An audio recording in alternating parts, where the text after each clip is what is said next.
नमस्कार, आपके साथ मैं हूं सुचेता कुकरेती। आप देख रहे हैं महाभारत और महाभारत में आज सीधे सीधे आपको बता रहे हैं कि 5G स्पीड से 5 अगस्त को यूसीसी आ रहा है। जी हां, ये इसलिए बोल रहे हैं क्योंकि 5G स्पीड से इसलिए कह रहे हैं क्योंकि 5 अगस्त की तारीख कहा जा रहा है कि नरेंद्र मोदी और बीजेपी सरकार इसे शुभ मानती है और उत्तराखंड का ड्राफ्ट तैयार है। क्या उत्तराखंड का ड्राफ्ट तैयार होने के बाद सरकार को सौंपे जाने के बाद इसे जल्द से जल्द लागू कर दिया जाएगा? और क्या वो तारीख 5 अगस्त की होगी जब देश एक राज्य में यूसीसी का मॉडल देखेगा?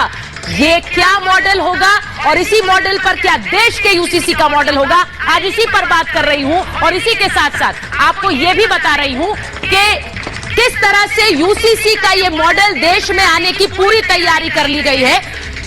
अलग अलग स्तर पर यूसीसी को लेकर यानी यूनिफॉर्म सिविल कोड को लेकर कैसी तैयारी चल रही है वो आपको बताती हूं। प्रधानमंत्री नरेंद्र मोदी ने प्रधानमंत्री की तरफ से क्या बात कही गई? उन्होंने कहा एक देश में 2 कानून कैसे चलेंगे, यानी संकेत दे दिया यूसीसी कमिंग सून। प्रधानमंत्री के बाद आपको बताती हूं कि इसी के साथ साथ अगला जो कदम दिखा कि जिसमें लग रहा है यूसीसी बहुत जल्द आने वाला है, लागू होने वाला, उत्तराखंड में लागू करने वाला पहला राज्य बनने वाला है क्योंकि उत्तराखंड का ड्राफ्ट तैयार हो चुका है, यानी उत्तराखंड में लागू हो जाएगा। इसी के साथ साथ अगला कदम आपको बताएंगे।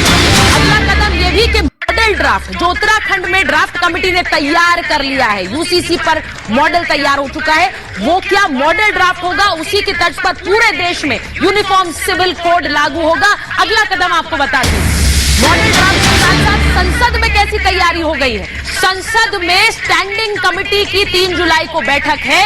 इस बैठक को यूसीसी पर ही बुलाया गया है और क्या संसद में इस बिल को लाया जा सकता है, सवाल यह भी है। और इसी के साथ साथ आपको आगे भी बताती हूं कि लॉ कमीशन जिसने पूरे देश भर से राय बताई है, लॉ कमीशन को 14 तारीख से अब तक 8.5 लाख सुझाव मिल चुके हैं और अभी भी ये सुझाव 14 जुलाई तक मंगाए गए हैं। 14 जुलाई तक यूसीसी पर आप अपने राय और सुझाव दे सकते हैं।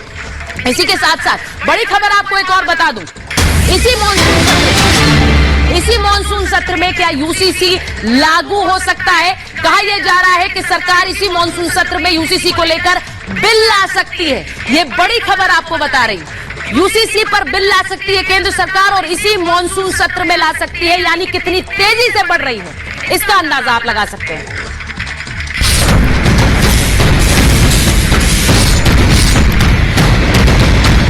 हमने ड्राफ्ट बना दिया है, बहुत ही जल्दी हाथ में जाएगा। तो अभी आपकी वेट बहुत थोड़ी है, just wait for a while.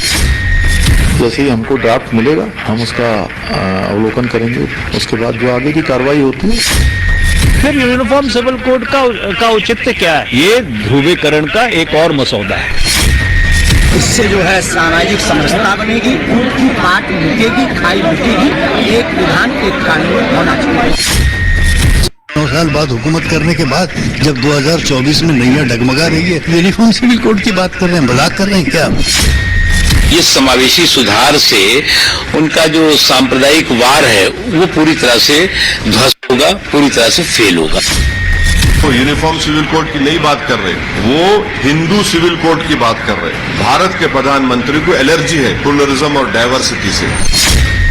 परिवार के एक सदस्य के लिए एक कानून हो, दूसरे सदस्य के लिए दूसरा कानून हो, ऐसी दोहरी व्यवस्था से देश कैसे चल पाएगा?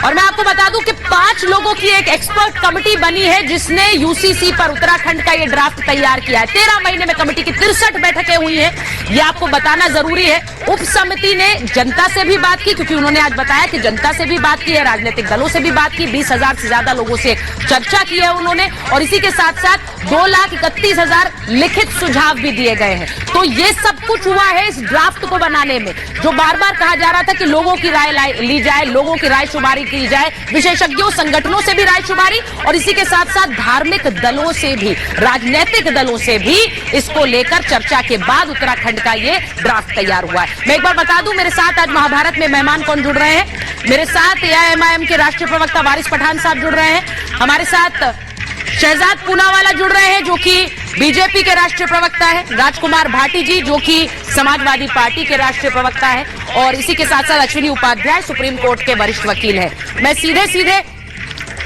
सीधे शुरुआत करना चाहती हूं क्योंकि राजकुमार भाटी जी आपके